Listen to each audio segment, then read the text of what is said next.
মাংস তৈরির জন্য নিয়ে নিয়েছি পেঁয়াজ, রসুন, আদা। দুটো বড় বড় পেঁয়াজকে ছোট ছোট অংশে আমরা টুকরো করলাম। আমি ছুরি ইউজ করেছি, আপনারা চাইলে বটিতেও করতে পারেন। চপার বোর্ডে রেখে পেঁয়াজগুলোকে সুন্দর করে কুচি কুচি করে নিলাম। আমি দুটো পেঁয়াজ নিয়েছি, আপনারা যদি বেশি স্পাইসি খেতে চান বেশিও পেঁয়াজ নিয়ে নিতে পারেন। এবার মিক্সার গ্রাইন্ডারের মধ্যে নিয়ে নিলাম আর রসুন, আদা সমস্ত কিছু একটু জল দিলাম, দিয়ে মিক্সিতে ভালো করে বেটে নিলাম যাতে এগুলো বেশ মিহি হয়, তাহলে আমাদের মাখতে সুবিধা হবে। এরপর নিলাম শুকনো লঙ্কা, কাঁচা লঙ্কার মিশ্রণ, আদা বাটা, রসুন বাটা, টমেটো কেটে নিয়েছি এবং কিছু আলু ছাড়িয়ে রেখেছি, আর পেঁয়াজ কুচি তো আগেই করে নিয়েছিলাম। তারপরে কাঁচা মাংস কিনে পরিষ্কার করে ধুয়ে নুন দিলাম, তার মধ্যে পরিমাণ মতো হলুদ দিলাম। হলুদ দিয়ে এটাকে ভালোভাবে মাখালাম। এরপর মাখানো হয়ে গেলে আমরা যেই মিক্সার করে রেখেছিলাম, যেই কাঁচা লঙ্কা, শুকনো লঙ্কা দুটো একসাথে, সেই দুটোকে একসাথে আমরা মাংসের মধ্যে নিয়ে নিলাম।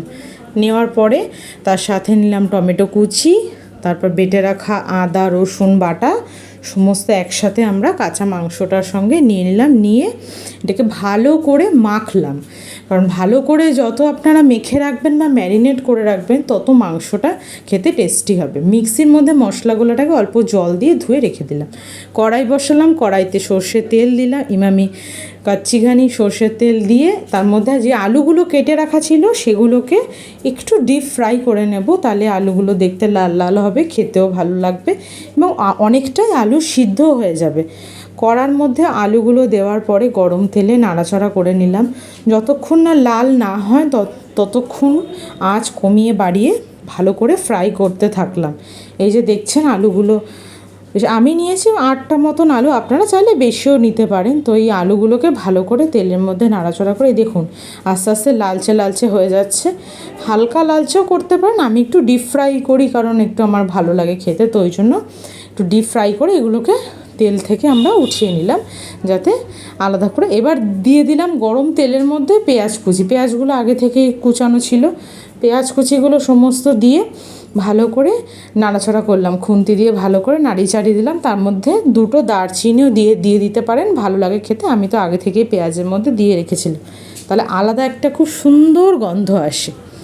দিয়ে দেওয়ার পরে পেঁয়াজটা যখন লাল লাল হতে চললো তখন তার উপরে মাংস যেটা মেখে রেখেছিলাম ম্যারিনেট করে সেটা আমরা দিয়ে দিলাম। আধ ঘন্টা মতন মাংসটা ম্যারিনেট করে মেখে আপনারা ফ্রিজেও রাখতে পারেন, চাইলে এমনি রুম টেম্পারেচারেও রাখতে পারেন, কিন্তু যদি ম্যারিনেট না করে রাখেন তাহলে সেই টেস্টটা আসে না।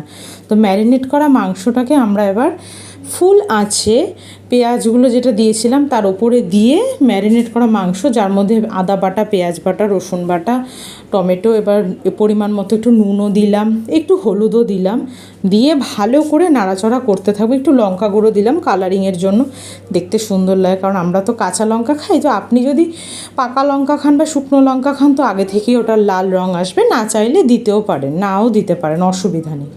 এবার মাংসটাকে ভালোভাবে নাড়াচাড়া করলাম। ভালো করে কষতে হবে, কিন্তু যতক্ষণ না কষানো জল দিতে পারবেন না, কারণ যত ভালো করে কষবেন তত খেতে টেস্টি হবে। একটুখানি চাপা দিয়ে রাখলাম, চাপা দিয়ে 2-3 মিনিট করে রাখছি। এবার বারবার এসে একটু চেক করে যাচ্ছি যে হ্যাঁ কতটা কষা হচ্ছে, যেন কড়ার গায়ে প্রথমে লাগবে না, তারপর যখন দেখবেন একটু লেগে লেগে যাচ্ছে তখন মনে করবেন যে হ্যাঁ কষাটা আস্তে আস্তে হয়ে যাচ্ছে।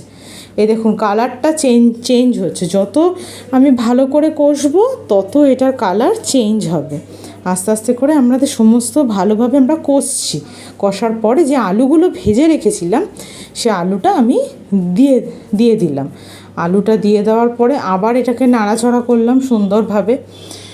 দেওয়ার পরে সানরাইজ মিট মশলা, যেটা কিনা দিলে মাংসর একটা অত্যন্ত সুন্দর গন্ধ আসে এবং স্বাদেও হয় খুবই সুন্দর। তো আমরা সানলাইট মিট মশলাটা ইউজ করে আমি স্পেশালি তো সেখানে দেওয়ার পরে মিট মশলা দেওয়ার পরে যেই অল্প জল ছিল সেটা দিয়ে দিলাম, প্লাস নিচেও একটুখানি আলাদা করে কিছুটা জল দিয়ে নাড়াচাড়া করে আমরা একটা চাপা দিয়ে দিলাম। এরপরে চাপাটা তুলে দেখলাম যে হয়েছে কি না চেক করলাম, আর একটু পরে এসে আবার একটু চাপা খুলে নাড়িয়ে দিলাম যাতে তলাটা ধরে না যায়।